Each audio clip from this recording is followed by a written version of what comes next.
নমস্কার বন্ধুরা, আশা করি সবাই ভালো আছেন।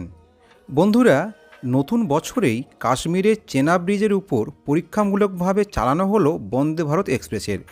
শনিবার অর্থাৎ 25/1/2025-এ ট্রায়াল রান হলো চেনাব ব্রিজের উপর বন্দে ভারত এক্সপ্রেসের। যদিও এই বন্দে ভারত এক্সপ্রেস অন্যান্য বন্দে ভারত এক্সপ্রেস ট্রেনের থেকে অনেকটাই আলাদা। কাশ্মীরের আবহাওয়ার কথা মাথায় রেখে বিশেষভাবে তৈরি করা হয়েছে এই বন্দে ভারত ট্রেনটিকে। এই ট্রেনটি শনিবার সকালে জম্মুর বৈষ্ণোদেবী থেকে ছাড়া হয় এবং শ্রীনগর পর্যন্ত যায়।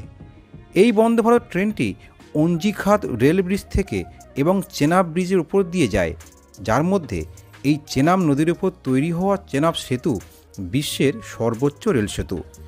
এর আগে সম্প্রতি জম্মু ও কাশ্মীরের উপর অঞ্জিখাত রেল ব্রিজে সফল ট্রায়াল রান ছোটে এক টাওয়ার ওয়াগন।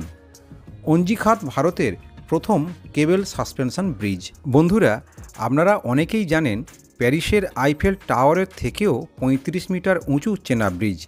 এই ব্রিজের মাধ্যমেই ভারতের বাকি অংশের সঙ্গে রেল যোগাযোগ স্থাপন হবে কাশ্মীরের। এটি বিশ্বের সবচেয়ে উঁচু রেল ব্রিজ। এই ব্রিজ তৈরি করতে খরচ হয়েছে ২৮,০০০ কোটি টাকা। পৃথিবীর উচ্চতম রেল ব্রিজে মোট ১৭টি পিলার রয়েছে। ১৪৮৪ কোটি টাকার ইস্পাত ব্যবহার করা হয়েছে এই সেতু তৈরিতে। এই সেতুতে এইচ বিমের ওপরই বসেছে রেল লাইন। মোটামুটিভাবে ১৬০০ মিটার রেল লাইন বসাতে ২৫,০০০ এইচএম বিম যায় কলকাতা থেকে। এই ব্রিজ দিয়ে ১০০ কিলোমিটার গতিতে ট্রেন চলতে পারবে।